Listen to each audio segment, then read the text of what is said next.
ನಾನು ಮೀನಾಕ್ಷಿ ತಾಯಿ ಅವ್ರಿಗೆ ಕೇಳ ಬಯಸ್ತಾ ಇದ್ದೀನಿ ಈ ಸಂದರ್ಭದಲ್ಲಿ. ಜೂನಿಯರ್ ಖರ್ಗೆ ಮತ್ತು ಸೀನಿಯರ್ ಖರ್ಗೆ ಅವರು ಅಲ್ಲಿ 50 ವರ್ಷ ಆಡಳಿತ ಮಾಡಿದರು. ಅಲ್ಲಿ ಅವ್ರು ಏನು ಅಭಿವೃದ್ಧಿ ಮಾಡಿದ್ರು ವರದಿ ಕೊಡ್ರಿ, ಸತ್ಯಶೋಧನ ವರದಿ ಕೊಡ್ರಿ.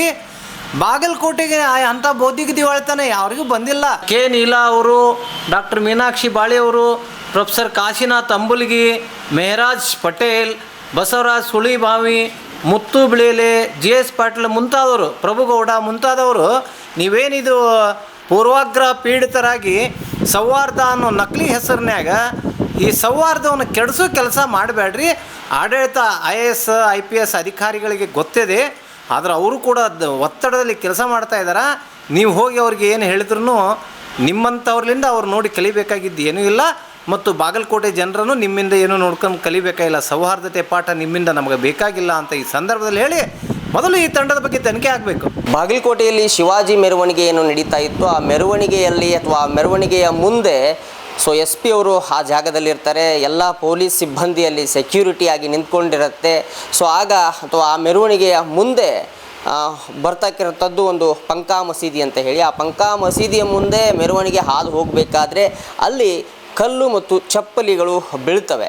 ಇದನ್ನೆಲ್ಲ ಇಲ್ಲಿನ SP ಅವರಾಗಿರ್ಬೋದು, ಇಲ್ಲಿನ DC ಅವರಾಗಿರ್ಬೋದು, ಇವುಗಳನ್ನೆಲ್ಲ ಹೇಳ್ತಾರೆ. ಆದರೆ ಸತ್ಯಶೋಧನಾ ಸಮಿತಿ ಅನ್ನುವಂತಹ ಒಂದು ಕಲಬುರಗಿಯ ಒಂದು ಟೀಮ್ ಬಾಗಲಕೋಟೆಗೆ ಬರುತ್ತೆ.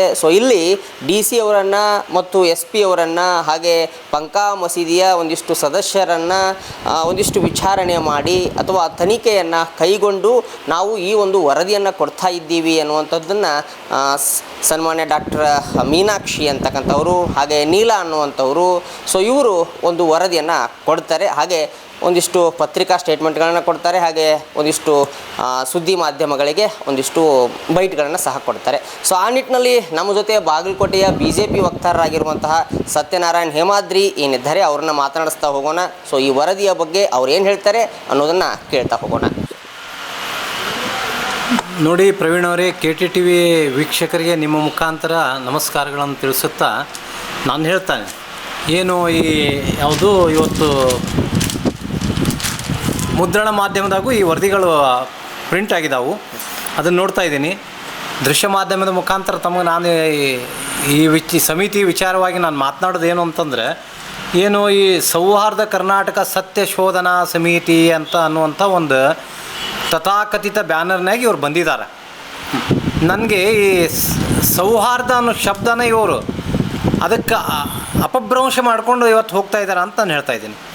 ಇವರು ಏನು ಅಂತಂದ್ರೆ ಈ ಹೇಳ್ತಾರೆ, ಇವರು ಅಸತ್ಯ ಹರಡುವ ಗಂಜಿ ಗಿರಾಕಿಗಳು ಅಂತ ಹೇಳ್ತೀನಿ ನಾನು. ಸತ್ಯಶೋಧನೆ ಅನ್ನೋ ಹೆಸರಿನಲ್ಲಿ ಅಸತ್ಯವನ್ನು ಹರಡುತ್ತಿರುವ ಈ ಗಂಜಿ ಗಿರಾಕಿಗಳು ಈ ಕೆಲಸ ಮಾಡ್ತಾ ಇದ್ದಾರೆ ಅಂತ ನಾನು ಹೇಳಿ ಬಯಸ್ತಾ ಇದ್ದೀನಿ.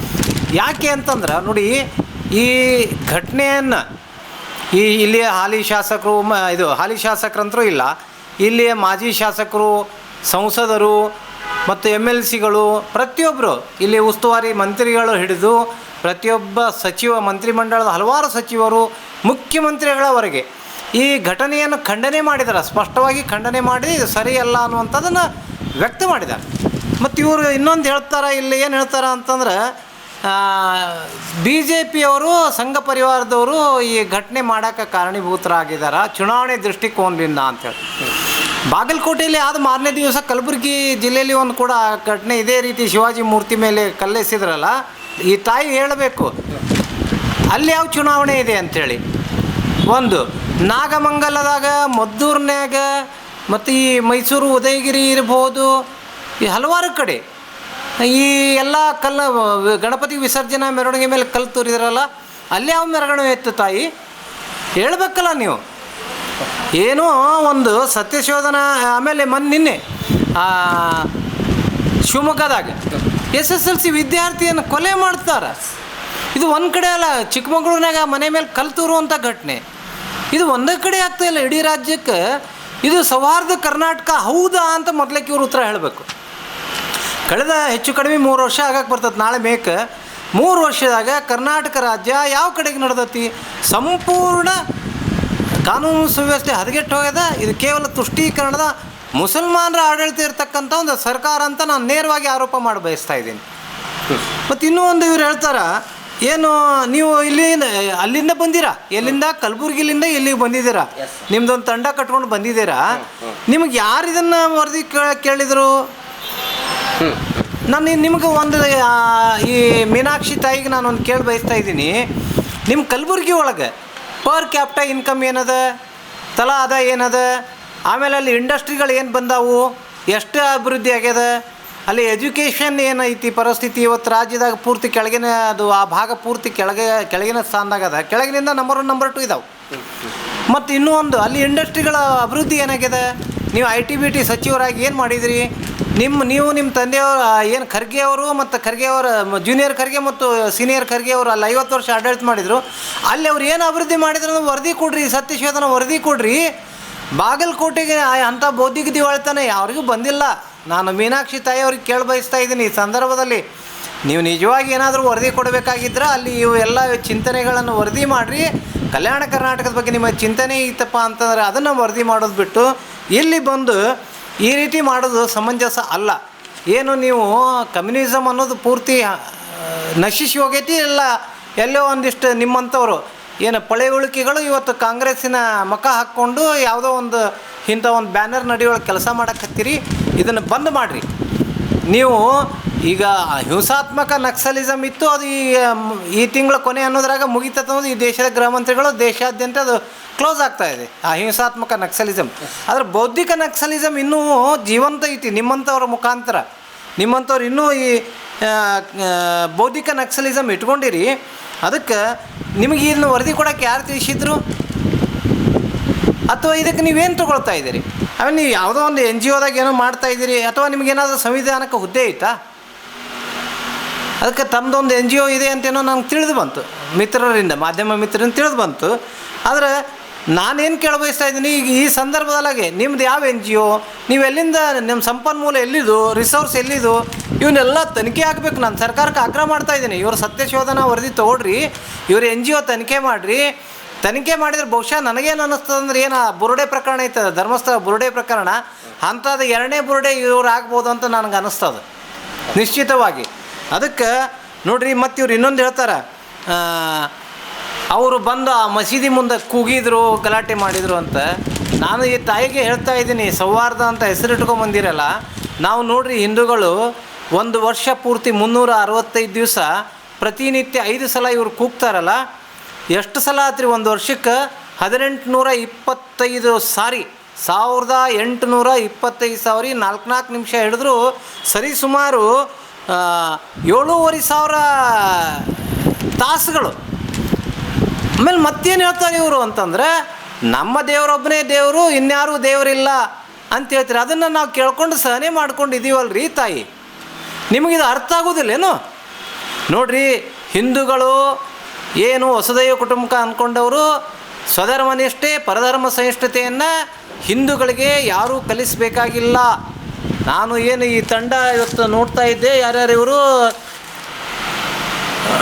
ಕೆ ನೀಲಾ ಅವರು, ಡಾಕ್ಟರ್ ಮೀನಾಕ್ಷಿ ಬಾಳೆಯವರು, ಪ್ರೊಫೆಸರ್ ಕಾಶಿನಾಥ್ ಅಂಬುಲ್ಗಿ, ಮೆಹರಾಜ್ ಪಟೇಲ್, ಬಸವರಾಜ್ ಸುಳಿಬಾವಿ, ಮುತ್ತು ಬಿಳೇಲೆ, GS ಪಾಟೀಲ್ ಮುಂತಾದವರು, ಪ್ರಭುಗೌಡ ಮುಂತಾದವರು, ನೀವೇನಿದು ಪೂರ್ವಾಗ್ರಹ ಪೀಡಿತರಾಗಿ ಸೌಹಾರ್ದ ಅನ್ನೋ ನಕಲಿ ಹೆಸರಿನ್ಯಾಗ ಈ ಸೌಹಾರ್ದವನ್ನು ಕೆಡಿಸೋ ಕೆಲಸ ಮಾಡಬೇಡ್ರಿ. ಆಡಳಿತ IAS IPS ಅಧಿಕಾರಿಗಳಿಗೆ ಗೊತ್ತಿದೆ, ಆದರೆ ಅವರು ಕೂಡ ಒತ್ತಡದಲ್ಲಿ ಕೆಲಸ ಮಾಡ್ತಾ ಇದ್ದಾರೆ. ನೀವು ಹೋಗಿ ಅವ್ರಿಗೆ ಏನು ಹೇಳಿದ್ರು ನಿಮ್ಮಂಥವ್ರಲಿಂದ ಅವ್ರು ನೋಡಿ ಕಲಿಬೇಕಾಗಿದ್ದು ಏನೂ ಇಲ್ಲ. ಮತ್ತು ಬಾಗಲಕೋಟೆ ಜನರನ್ನು ನಿಮ್ಮಿಂದ ಏನೂ ನೋಡ್ಕೊಂಡು ಕಲಿಬೇಕಾಗಿಲ್ಲ. ಸೌಹಾರ್ದತೆ ಪಾಠ ನಿಮ್ಮಿಂದ ನಮಗೆ ಬೇಕಾಗಿಲ್ಲ ಅಂತ ಈ ಸಂದರ್ಭದಲ್ಲಿ ಹೇಳಿ, ಮೊದಲು ಈ ತಂಡದ ಬಗ್ಗೆ ತನಿಖೆ ಆಗಬೇಕು. ತನಿಖೆ ಆಗಿ ಇದು ನಿಶ್ಚಿತವಾಗಿ ನಾನು ಹೇಳ್ತೀನಿ, ಅದು ಬಹುಶಃ ಇದು 2ನೇ ಬುರುಡೆಗೆ ಹೆಂಗಾಗುತ್ತೆ ಪ್ರವೀಣ್ ಅವರೇ. ಸರ್, ಇನ್ನೊಂದು ಅವ್ರು ಹೇಳೋದೇ ಅಂತಂದರೆ ಪ್ರವೋಕ್ ಮಾಡಿದ್ರಿಂದ ಈ ಥರ ಆಯಿತು ಅನ್ನುವಂಥದ್ದು ಅವ್ರು ಹೇಳಿಲ್ಲ, ಮೊನ್ನಿನ ಒಂದು ವಿಡಿಯೋಗಳಲ್ಲಿ ಹೇಳಿರುವಂಥದ್ದು. ಹೌದು, ನಾನು ಅದಕ್ಕೆ ಹೇಳಿದೆ. ನಾನು ಆಗಲೇ ಅದನ್ನೇ ಹೇಳಿದೆ. ಇವ್ರದ್ದು ಒಟ್ಟು 365 ದಿವಸ, ದಿನಕ್ಕೆ 5 ಸಮಯ, ಒಂದೊಂದು ಸಲ 4 ನಿಮಿಷದ ಅಜಾನ್ ಆಗ್ತತ್ತಲ್ಲ, ಒಟ್ಟು 7,000 9,000 ಗಂಟೆ ನಾವು ಕೇಳ್ತೀವಲ್ರಿ ಒಂದು ವರ್ಷದಾಗ. ನಿಮಗೆ ಒಂದು ಸಲ ನಮ್ದು ಇದನ್ನು ಕೇಳಕ್ಕೆ ತ್ರಾಸ ಆಗ್ತದ? ನಿಮ್ಗೆ ಅಷ್ಟು ಸಹಿಷ್ಣುತೆ ಇಲ್ಲ. ಅದಕ್ಕೆ ವಸುದೈವ ಕುಟುಂಬಕ ಅಂತ ಹೇಳಿದಂಥವ್ರು ಇಡೀ ಜಗತ್ತಿನ ಎಲ್ಲ ಧರ್ಮಗಳಿಗೆ ಶಾಂತಿ ಬೋಧನೆ ಮಾಡುವಂಥದ್ದು ಏಕೈಕ ಜಗತ್ತಿನಾಗ ಒಂದು ಧರ್ಮ, ಅದು ಹಿಂದೂ ಧರ್ಮ. ಅದಕ್ಕೆ ಹಿಂದೂ ಧರ್ಮದವ್ರನ್ನ ಅನವಶ್ಯಕವಾಗಿ ನಿಮ್ಮ ಸ್ವಾರ್ಥಕ್ಕಾಗಿ, ನಿಮ್ಮ ಇದಕ್ಕಾಗಿ, ನಿಮ್ಮ ಈ ಬೌದ್ಧಿಕ ನಕ್ಸಲಿಸಮನ್ನು ಬಿತ್ತಿ ಅದರ ಕೆಟ್ಟ ಫಲ ಮಾಡೋಕ್ಕೆ ಹೋಗಬೇಡ್ರಿ ಅಂಥೇಳಿ ನೀವು ಇವ್ರ ಹತ್ರ ನಾನು ಕೇಳ್ಕೊತೀನಿ. ಸರ್ಕಾರಕ್ಕೆ ಇವ್ರ NGO ಬಗ್ಗೆ ತನಿಖೆ ಆಗಬೇಕು ಅಂತೇಳಿ ಈ ಸಂದರ್ಭದಲ್ಲಿ ನಾನು ಹೇಳಿ ಬಯಸ್ತಾ ಇದ್ದೀನಿ. ಓಕೆ ಸರ್, ಇನ್ನು ಬಣಾಯಂಗೆ ಮಂದಿರ್ ಅನ್ನುವಂತಹ ಸಾಂಗು ಅಲ್ಲಿ ಯಾಕೆ ಹಚ್ಚಬೇಕು ಅನ್ನುವಂಥದ್ದು ಇವರು ಅಲ್ಲಿ ಒಂದೇ ಕಡೆ ಹಚ್ಚಿಲ್ಲ. ಅವರು 6 ಗಂಟೆಗೆ ಆರಂಭ ಆದ್ರೆ ಪ್ರೊಸೆಷನ್ನು ಅದು ಸತತವಾಗಿ ಬಂದದ. ನಾನು ಒಂದೇ ಕೇಳ್ತೀನಿ, ಚುನಾವಣೆಯ ದೃಷ್ಟಿಕೋನದಿಂದ ಸಂಘ ಪರಿವಾರ BJP ಅಂತಾರೆ. ಅಲ್ಲಿ ಯಾವ ಚುನಾವಣೆ ಇದ್ದು ರೀ? ಕಲಬುರಗಿಯಲ್ಲಿ ಮೊನ್ನೆ ಓಂ ಶಕ್ತಿ ಮೆರವಣಿಗೆ ಆತಲ್ಲ ಬೆಂಗಳೂರಿನಾಗ, ಅಲ್ಲಿ ಕಲ್ಲಿಸಿದ್ರಲ್ಲ. ಆಮೇಲೆ ಇದು ಇನ್ನೊಂದು ಹೊಸದು ಕಲ್ತಾರೆ ಇವರು, ಅಪ್ರಾಪ್ತರನ್ನು ಕರ್ಕೊಂಬಂದು ಗಲಾಟೆ ಮಾಡಿಸೋದು, ಕಲ್ಲೆಸೆಯೋದು, ಏನೇನೋ ಮಾಡೋದು. ಆಮೇಲೆ ಅವರು ಅಮಾಯಕರು ಅನ್ನೋದು, ಮಾನಸಿಕ ಅಸ್ವಸ್ಥರು ಅನ್ನೋದು. ಯಾಕೆ ಈ ಸೌಹಾರ್ದದವ್ರಿಗೆ ಇದು ಅರ್ಥ ಆಗಲ್ಲೇನ?